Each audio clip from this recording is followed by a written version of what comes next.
ಪಾಕಿಸ್ತಾನ ವಿರುದ್ಧ ಯುದ್ಧದ ಮಾತಿಗೆ ಈಗ ಸಿಎಂ ಸಮರ್ಥನೆಯನ್ನ ಮಾಡಿಕೊಂಡಿದ್ದಾರೆ. ನಾನು ಪಾಕ್ ವಿರುದ್ಧ ಯುದ್ಧ ಬೇಡ ಅಂತ ಹೇಳೇ ಇಲ್ಲ ಅಂತ ಈಗ ಸಮರ್ಥನೆಯನ್ನ ಮಾಡಿಕೊಳ್ತಾ ಇದ್ದಾರೆ. ಸದ್ಯಕ್ಕೆ ಯುದ್ಧ ಮಾಡುವಂತಹ ಅಗತ್ಯವಿಲ್ಲ ಅಂತ ಹೇಳಿದ್ದೇನೆ. ಯುದ್ಧ ಅನಿವಾರ್ಯವಾದರೆ ಮಾಡುವುದಕ್ಕೆ ಆಕ್ಷೇಪವಿಲ್ಲ. ಬೆಂಗಳೂರಿನಲ್ಲಿ ಸಿಎಂ ಸಿದ್ದರಾಮಯ್ಯ ಸಮರ್ಥನೆಯ ಮಾತು ಇದು. ಸಿದ್ದು ಹೇಳಿಕೆಗೆ ಗೃಹ ಸಚಿವ ಡಾಕ್ಟರ್ ಜಿ ಪರಮೇಶ್ವರ್ ಬೆಂಬಲವನ್ನ ಕೊಟ್ಟಿದ್ದಾರೆ. ಈ ಹಿಂದೆ ಶಾಂತಿಯುತವಾಗಿ ಹೋಗಬೇಕು, ಯುದ್ಧ ಬೇಡ ಅಂತ ಹೇಳಿದ್ರು. ಬಟ್ ಈಗ ಯೂ ಟರ್ನ್ ನೋಡಿದ್ದಾರೆ ಸಿಎಂ ಸಿದ್ದರಾಮಯ್ಯ.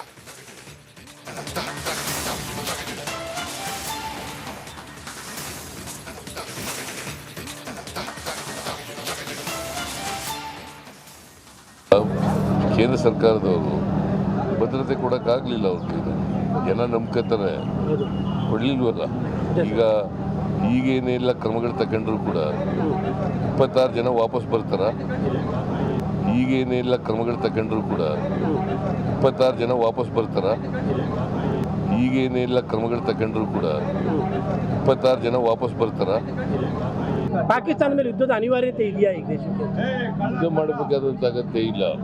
ಬಿಗಿ ಕ್ರಮಗಳು ತಗೋಬೇಕಷ್ಟೇ. ಭದ್ರತಾ ವ್ಯವಸ್ಥೆಯನ್ನ ಬಿಗಿ ಮಾಡ್ತಕ್ಕಂಥ ಕೆಲಸವನ್ನ ಮಾಡಬೇಕು.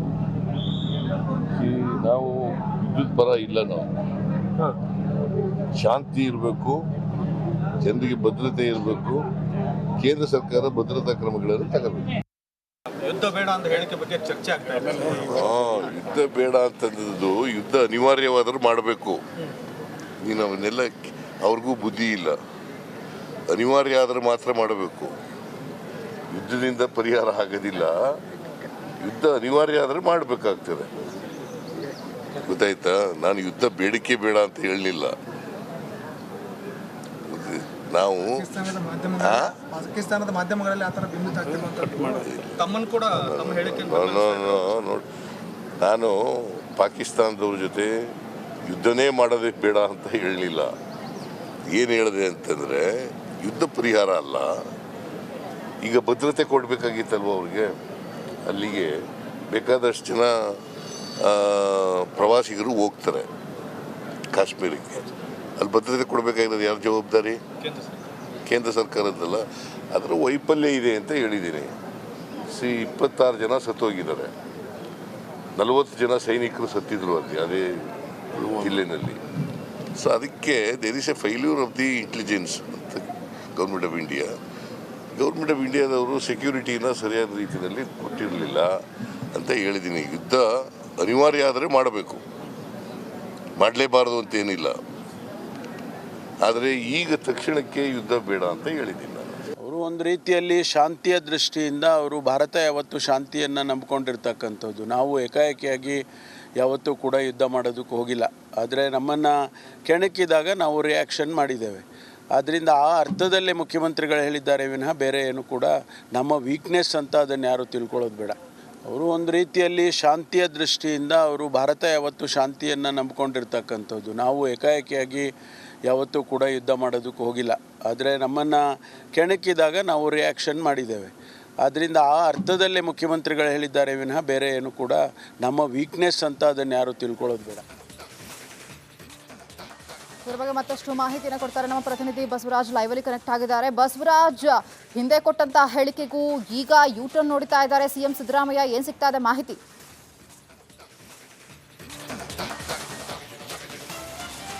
ಮಾನಸ, ಪಹಲ್ಗಾಮ್ ಅಟ್ಯಾಕ್ ಬಳಿಕ ಭಾರತ ಪಾಕಿಸ್ತಾನಕ್ಕೆ ಯಾವ ರೀತಿಯಾದಂಥ ತಿರುಗೇಟನ್ನು ಕೊಡುತ್ತೆ ಅನ್ನುವಂಥದ್ದು ದೇಶದ ಜನರಲ್ಲಿ ಉತ್ಸುಕರಾಗಿ ಕಾಯ್ತಾ ಇದ್ದಾರೆ.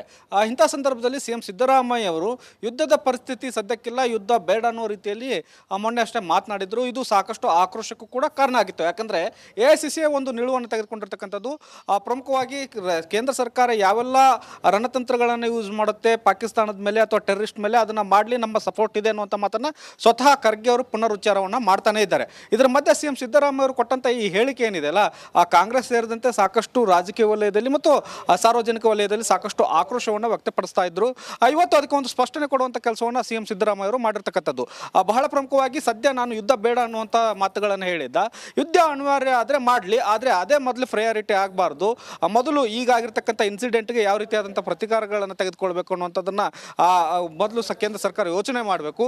ಅದ್ರ ಹೊರತಾಗಿ ಕೂಡ ಯುದ್ಧ ಮಾಡಲೇಬೇಕಾದಂಥ ಅನಿವಾರ್ಯತೆ ಬಂದರೆ ನಾನು ಕೂಡ ಬೆಂಬಲಿಸ್ತೇನೆ. ಯಾಕಂದರೆ ಆ ಯುದ್ಧ ಕೊನೆಯ ಪ್ರಯಾರಿಟಿ ಆಗಿರಬೇಕು ಹೊರತು ಮೊದಲ ಪ್ರಯಾರಿಟಿ ಆಗಬಾರ್ದು. ಅದರಿಂದ ಸಾಕಷ್ಟು ಹಾನಿಗಳಾಗ್ತವೆ ಅನ್ನುವಂಥ ಮಾತೆಯಲ್ಲಿ ಇವತ್ತು ಹೇಳುವ ಮೂಲಕ ಒಂದಷ್ಟು ಅವ್ರು ಹೇಳಿದಂಥ ಹೇಳಿಕೆಗೆ ಏನು ವ್ಯಾಪಕ ಖಂಡನೆ ಏನು ವ್ಯಕ್ತವಾಗ್ತಾ ಇತ್ತು ಸಾರ್ವಜನಿಕರಲ್ಲಿ ಮತ್ತು ರಾಜಕೀಯ ವಲಯದಲ್ಲಿ, ಅದನ್ನು ಒಂದಷ್ಟು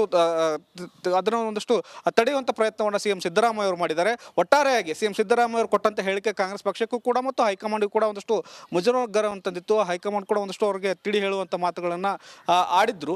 ಈಗ ಆ ಸಿದ್ದರಾಮಯ್ಯ ಅವರು ಈ ಹೇಳಿಕೆಯನ್ನು ನೀಡುವ ಮೂಲಕ ಆ ಯುದ್ಧ ಆದರೆ ನಾನು ಬೆಂಬಲ ಕೊಡ್ತೇನೆ ಅನ್ನುವಂಥ ಮಾತುಗಳನ್ನು ಸ್ಪಷ್ಟಪಡಿಸ್ತಾ ಇದ್ದಾರೆ. ಮಾನಸ, ಥ್ಯಾಂಕ್ ಯು ಬಸವರಾಜ್. ಪಾಕಿಸ್ತಾನ ವಿರುದ್ಧ ಯುದ್ಧದ ಮಾತಿಗೆ ಈಗ ಸಿಎಂ ಸಮರ್ಥನೆಯನ್ನ ಮಾಡಿಕೊಂಡಿದ್ದಾರೆ. ನಾನು ಪಾಕ್ ವಿರುದ್ಧ ಯುದ್ಧ ಬೇಡ ಅಂತ ಹೇಳೇ ಇಲ್ಲ ಅಂತ ಈಗ ಸಮರ್ಥನೆಯನ್ನ ಮಾಡ್ಕೊಳ್ತಾ ಇದ್ದಾರೆ. ಸದ್ಯಕ್ಕೆ ಯುದ್ಧ ಮಾಡುವಂತಹ ಅಗತ್ಯವಿಲ್ಲ ಅಂತ ಹೇಳಿದ್ದೇನೆ. ಯುದ್ಧ ಅನಿವಾರ್ಯವಾದರೆ ಮಾಡುವುದಕ್ಕೆ ಆಕ್ಷೇಪವಿಲ್ಲ. ಬೆಂಗಳೂರಿನಲ್ಲಿ ಸಿಎಂ ಸಿದ್ದರಾಮಯ್ಯ ಸಮರ್ಥನೆಯ ಮಾತು ಇದು.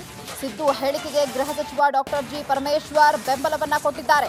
ಈ ಹಿಂದೆ ಶಾಂತಿಯುತವಾಗಿ ಹೋಗಬೇಕು, ಯುದ್ಧ ಬೇಡ ಅಂತ ಹೇಳಿದ್ರು. ಬಟ್ ಈಗ ಯೂ ಟರ್ನ್ ನೋಡಿದ್ದಾರೆ ಸಿಎಂ ಸಿದ್ದರಾಮಯ್ಯ.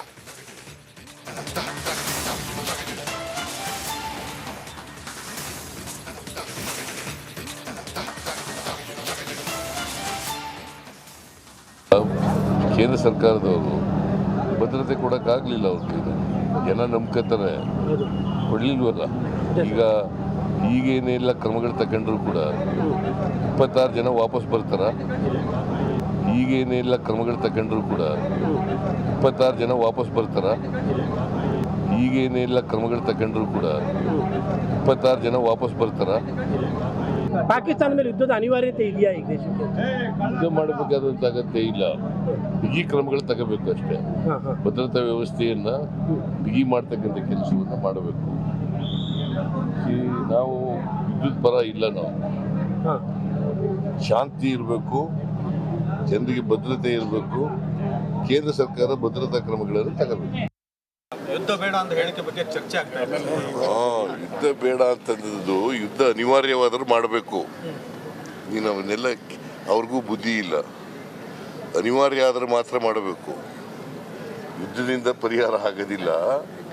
ಯುದ್ಧ ಅನಿವಾರ್ಯ ಆದರೆ ಮಾಡಬೇಕಾಗ್ತದೆ. ಗೊತ್ತಾಯ್ತಾ? ನಾನು ಯುದ್ಧ ಬೇಡಿಕೆ ಬೇಡ ಅಂತ ಹೇಳಲಿಲ್ಲ. ನಾವು ಪಾಕಿಸ್ತಾನದ ಮಾಧ್ಯಮಗಳಲ್ಲಿ ಆತರ ಬಿಂಬಿತ ತಮ್ಮನ್ನು ಕೂಡ ತಮ್ಮ ಹೇಳಿಕೆ ನೋಡಿ, ನಾನು ಪಾಕಿಸ್ತಾನದವ್ರ ಜೊತೆ ಯುದ್ಧನೇ ಮಾಡೋದೇ ಬೇಡ ಅಂತ ಹೇಳಲಿಲ್ಲ. ಏನು ಹೇಳಿದೆ ಅಂತಂದರೆ ಯುದ್ಧ ಪರಿಹಾರ ಅಲ್ಲ.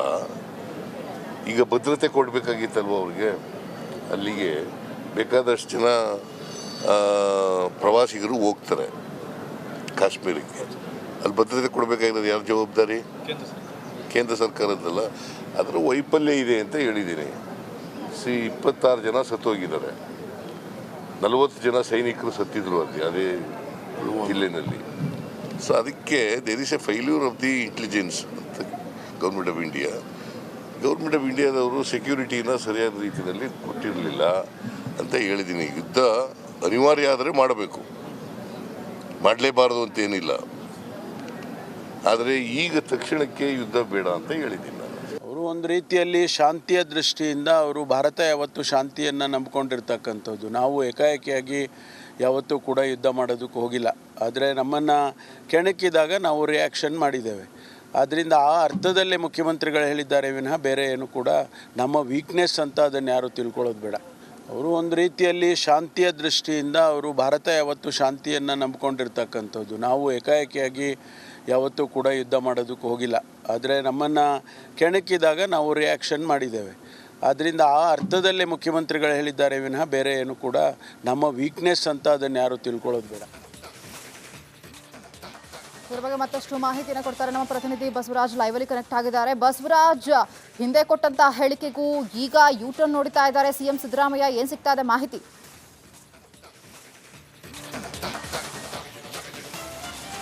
ಮಾನಸ, ಪಹಲ್ಗಾಮ್ ಅಟ್ಯಾಕ್ ಬಳಿಕ ಭಾರತ ಪಾಕಿಸ್ತಾನಕ್ಕೆ ಯಾವ ರೀತಿಯಾದಂಥ ತಿರುಗೇಟನ್ನು ಕೊಡುತ್ತೆ ಅನ್ನುವಂಥದ್ದು ದೇಶದ ಜನರಲ್ಲಿ ಉತ್ಸುಕರಾಗಿ ಕಾಯ್ತಾ ಇದ್ದಾರೆ. ಇಂಥ ಸಂದರ್ಭದಲ್ಲಿ ಸಿಎಂ ಸಿದ್ದರಾಮಯ್ಯ ಅವರು ಯುದ್ಧದ ಪರಿಸ್ಥಿತಿ ಸದ್ಯಕ್ಕಿಲ್ಲ, ಯುದ್ಧ ಬೇಡ ಅನ್ನೋ ರೀತಿಯಲ್ಲಿ ಮೊನ್ನೆ ಅಷ್ಟೇ ಮಾತನಾಡಿದ್ರು. ಇದು ಸಾಕಷ್ಟು ಆಕ್ರೋಶಕ್ಕೂ ಕೂಡ ಕಾರಣ ಆಗಿತ್ತು. ಯಾಕಂದರೆ AICC ಒಂದು ನಿಲುವನ್ನು ತೆಗೆದುಕೊಂಡಿರ್ತಕ್ಕಂಥದ್ದು ಪ್ರಮುಖವಾಗಿ ಕೇಂದ್ರ ಸರ್ಕಾರ ಯಾವೆಲ್ಲ ರಣತಂತ್ರಗಳನ್ನು ಯೂಸ್ ಮಾಡುತ್ತೆ ಪಾಕಿಸ್ತಾನದ ಮೇಲೆ ಅಥವಾ ಟೆರರಿಸ್ಟ್ ಮೇಲೆ, ಅದನ್ನು ಮಾಡಲಿ, ನಮ್ಮ ಸಪೋರ್ಟ್ ಇದೆ ಅನ್ನುವಂಥ ಮಾತನ್ನು ಸ್ವತಃ ಖರ್ಗೆ ಅವರು ಪುನರುಚ್ಚಾರವನ್ನು ಮಾಡ್ತಾನೆ ಇದ್ದಾರೆ. ಇದರ ಮಧ್ಯೆ ಸಿಎಂ ಸಿದ್ದರಾಮಯ್ಯ ಅವರು ಕೊಟ್ಟಂತ ಈ ಹೇಳಿಕೆ ಏನಿದೆ ಅಲ್ಲ, ಕಾಂಗ್ರೆಸ್ ಸೇರಿದಂತೆ ಸಾಕಷ್ಟು ರಾಜಕೀಯ ವಲಯದಲ್ಲಿ ಮತ್ತು ಸಾರ್ವಜನಿಕ ವಲಯದಲ್ಲಿ ಸಾಕಷ್ಟು ಆಕ್ರೋಶವನ್ನು ವ್ಯಕ್ತಪಡಿಸ್ತಾ ಇದ್ರು. ಇವತ್ತು ಅದಕ್ಕೆ ಒಂದು ಸ್ಪಷ್ಟನೆ ಕೊಡುವಂಥ ಕೆಲಸವನ್ನು ಸಿಎಂ ಸಿದ್ದರಾಮಯ್ಯ ಅವರು ಮಾಡಿರ್ತಕ್ಕಂಥದ್ದು. ಬಹಳ ಪ್ರಮುಖವಾಗಿ ಸದ್ಯ ನಾನು ಯುದ್ಧ ಬೇಡ ಅನ್ನುವಂಥ ಮಾತುಗಳನ್ನು ಹೇಳಿದ್ದ. ಯುದ್ಧ ಅನಿವಾರ್ಯ ಆದರೆ ಮಾಡಲಿ, ಆದರೆ ಅದೇ ಮೊದಲು ಪ್ರಯಾರಿಟಿ ಆಗಬಾರ್ದು. ಮೊದಲು ಈಗಾಗಿರ್ತಕ್ಕಂಥ ಇನ್ಸಿಡೆಂಟ್ಗೆ ಯಾವ ರೀತಿಯಾದಂಥ ಪ್ರತಿಕಾರಗಳನ್ನು ತೆಗೆದುಕೊಳ್ಬೇಕು ಅನ್ನುವಂಥದ್ದನ್ನು ಮೊದಲು ಕೇಂದ್ರ ಸರ್ಕಾರ ಯೋಚನೆ ಮಾಡಬೇಕು. ಅದ್ರ ಹೊರತಾಗಿ ಕೂಡ ಯುದ್ಧ ಮಾಡಲೇಬೇಕಾದಂಥ ಅನಿವಾರ್ಯತೆ ಬಂದರೆ ನಾನು ಕೂಡ ಬೆಂಬಲಿಸ್ತೇನೆ. ಯಾಕಂದರೆ ಆ ಯುದ್ಧ ಕೊನೆಯ ಪ್ರಯಾರಿಟಿ ಆಗಿರಬೇಕು ಹೊರತು ಮೊದಲ ಪ್ರಯಾರಿಟಿ ಆಗಬಾರ್ದು. ಅದರಿಂದ ಸಾಕಷ್ಟು ಹಾನಿಗಳಾಗ್ತವೆ ಅನ್ನುವಂಥ ಮಾತೆಯಲ್ಲಿ ಇವತ್ತು ಹೇಳುವ ಮೂಲಕ ಒಂದಷ್ಟು ಅವ್ರು ಹೇಳಿದಂಥ ಹೇಳಿಕೆಗೆ ಏನು ವ್ಯಾಪಕ ಖಂಡನೆ ಏನು ವ್ಯಕ್ತವಾಗ್ತಾ ಇತ್ತು ಸಾರ್ವಜನಿಕರಲ್ಲಿ ಮತ್ತು ರಾಜಕೀಯ ವಲಯದಲ್ಲಿ, ಅದನ್ನು ಒಂದಷ್ಟು ತಡೆಯುವಂಥ ಪ್ರಯತ್ನವನ್ನು ಸಿಎಂ ಸಿದ್ದರಾಮಯ್ಯ ಅವರು ಮಾಡಿದ್ದಾರೆ. ಒಟ್ಟಾರೆಯಾಗಿ ಸಿಎಂ ಸಿದ್ದರಾಮಯ್ಯ ಅವರು ಕೊಟ್ಟಂಥ ಹೇಳಿಕೆ ಕಾಂಗ್ರೆಸ್ ಪಕ್ಷಕ್ಕೂ ಕೂಡ ಮತ್ತು ಹೈಕಮಾಂಡ್ಗೂ ಕೂಡ ಒಂದಷ್ಟು ಮುಜುಗರವನ್ನು ತಂದಿತ್ತು. ಹೈಕಮಾಂಡ್ ಕೂಡ ಒಂದಷ್ಟು ಅವರಿಗೆ ತಿಳಿ ಹೇಳುವಂಥ ಮಾತುಗಳನ್ನು ಆಡಿದ್ರು. ಈಗ ಆ ಸಿದ್ದರಾಮಯ್ಯ ಅವರು ಈ ಹೇಳಿಕೆಯನ್ನು ನೀಡುವ ಮೂಲಕ ಯುದ್ಧ ಆದರೆ ನಾನು ಬೆಂಬಲ ಕೊಡ್ತೇನೆ ಅನ್ನುವಂಥ ಮಾತುಗಳನ್ನು ಸ್ಪಷ್ಟಪಡಿಸ್ತಾ ಇದ್ದಾರೆ.